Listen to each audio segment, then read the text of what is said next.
As it's been going on for a while now, you may have heard of Bacuh's hybrid war, entirely centered around hybrids that are smaller or the same size as 100 grams. As I've made evident with the release of the Meta Breakers, I don't intend to fool around, so let's get straight to it. Utilizing a new strategy that no one has used before, since after all it's best to take advantage of the lower sizes given to us, we will need to utilize a unique base. And this is where a species no one has brought up. Well, it's arguable if it's a separate species, I'd say it is. We will be using the Uryops. This animal provides a solid base, as it's the prehistoric animal that basically bridged reptiles and amphibians, because it's not like just one day reptiles started showing up. Evolution had to take slow progress, and this was the result of that. Using the Uryops as a base, despite it being incredibly big, it will allow us to use both amphibian and reptile contributors as long as we don't stray too far from the base. Now for the actual build of our hybrid, and this will also play into the strategy we will be using, one that really only works under these circumstances. We will be taking the American bullfrog. The American bullfrog, though most have the capability of getting larger, on average males are about 100 grams or sometimes a bit less, so it serves as a reasonable size. Moving off of frogs, as this animal will be mostly frog, we will be going with the Pac-Man frog. The Pac-Man frog really just gives our hybrid a larger head-to-body ratio, as well as giving it the instinct to bury itself. In terms of locomotion, though our hybrid can already hop exceptionally well with the American bullfrog, we will also be taking the red-legged running frog. Though this doesn't mean our hybrid won't be able to hop, having the ability to run is nice, because occasionally there's going to be circumstances where an animal is just close enough to where hopping would be ineffective and we'd most likely overshoot the target. The last amphibian we will be taking in the genome will be the golden poisonous frog.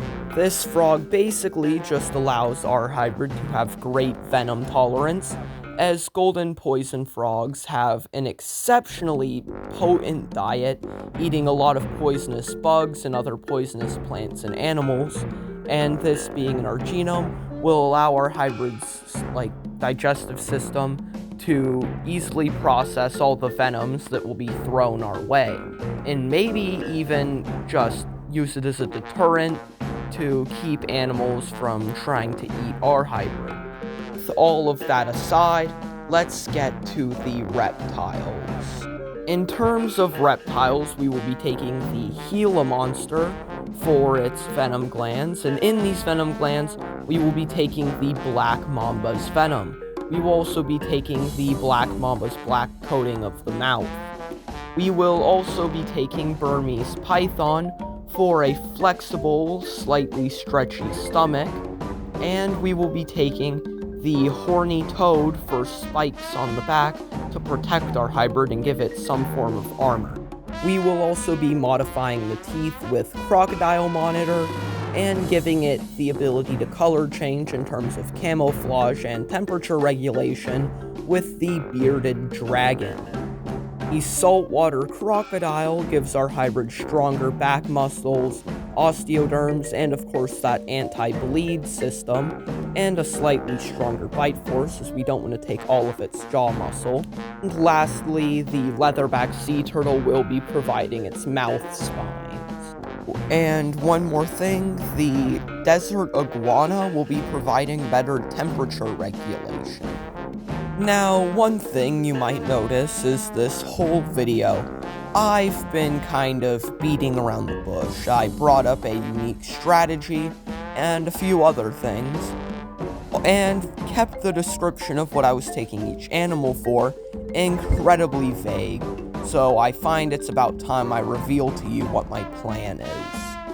I never really thought of this as a good strategy until I realized how well it works at this scale.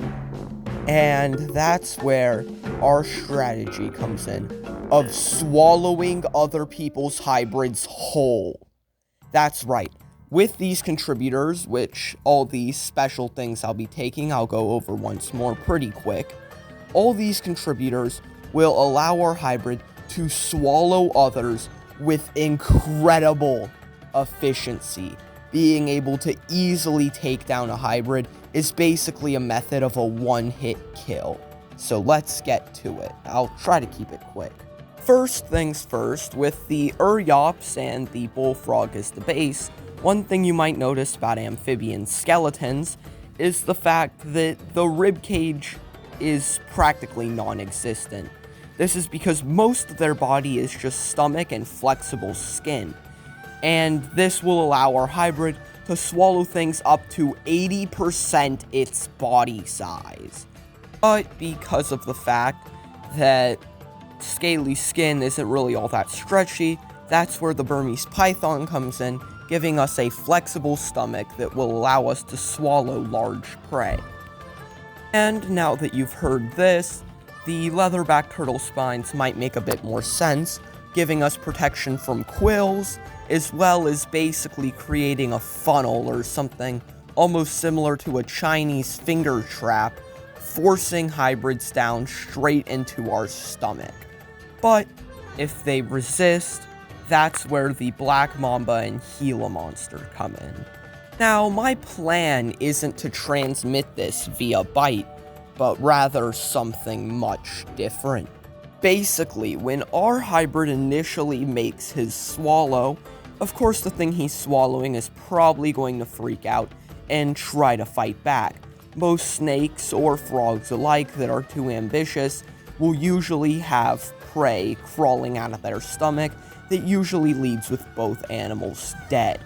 Well, basically, when we initially make our swallow, the first thing that the animal in our mouth will notice is the spikes. If they try to struggle, those spikes are going to impale, and because they are rigid and made of keratin, so for perspective, the same thing as thorny devil spikes, these spikes will definitely be a hazard, and if it doesn't lead to the animal bleeding to death, then that's where the Black Mamba venom comes in. Black Mamba venom can cause paralysis with about 10 minutes, and that's in a large animal from a single bite. In our scenario, these animals will be proportionally the same size, and this venom will be injected all over.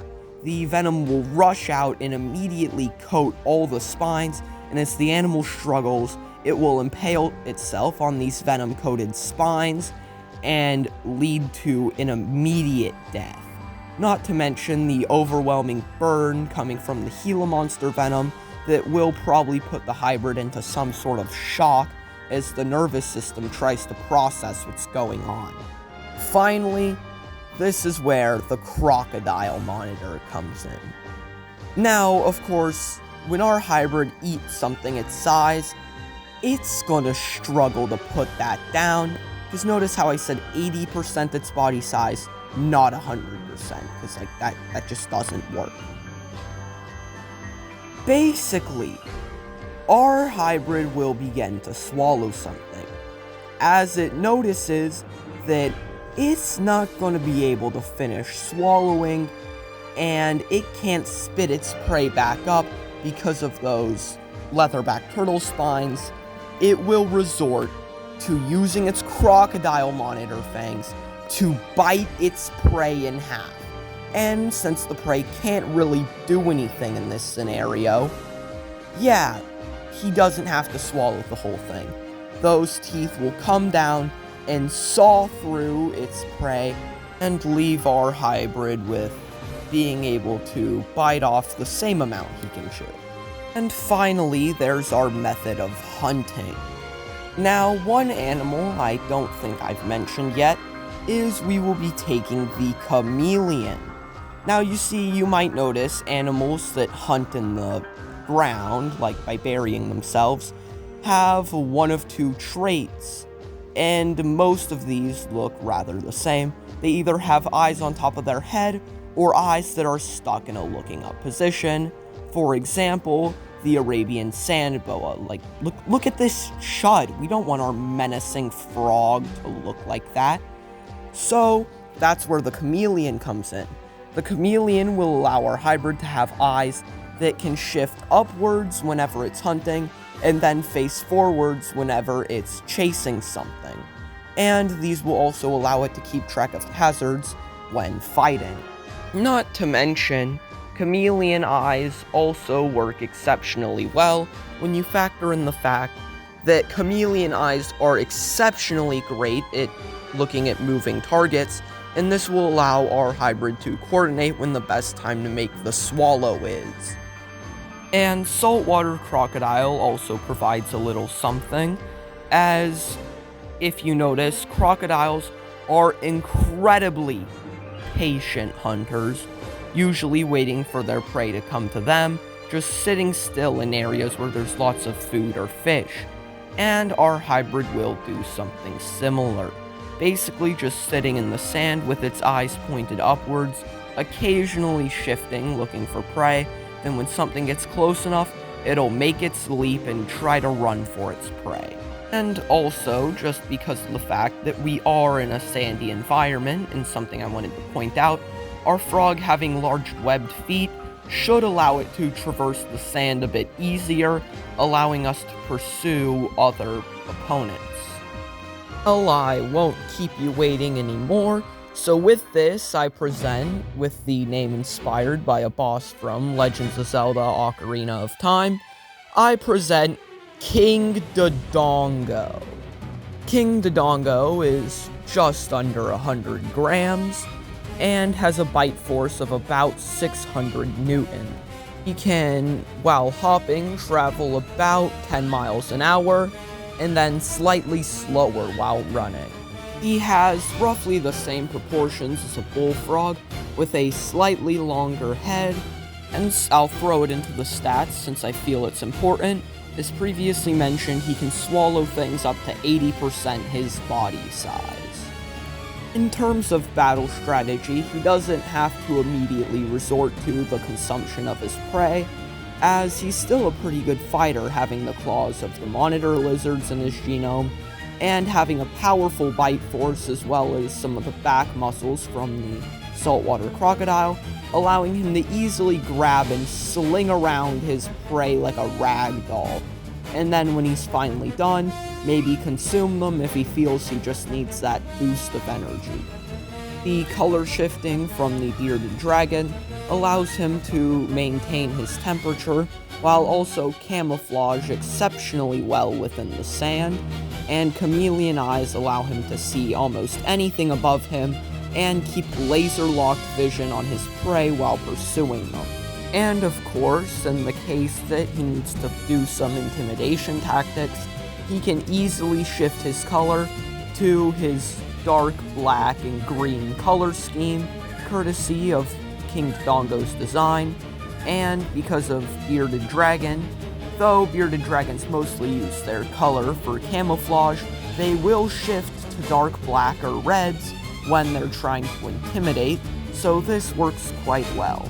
Also, one thing I wanted to point out was the fact that the crocodile monitor teeth, though we will be taking their sharpness and serrations, and the ability to interlock, as you can see in the drawing, we won't be taking their length, as that could be a bit troublesome to maintain.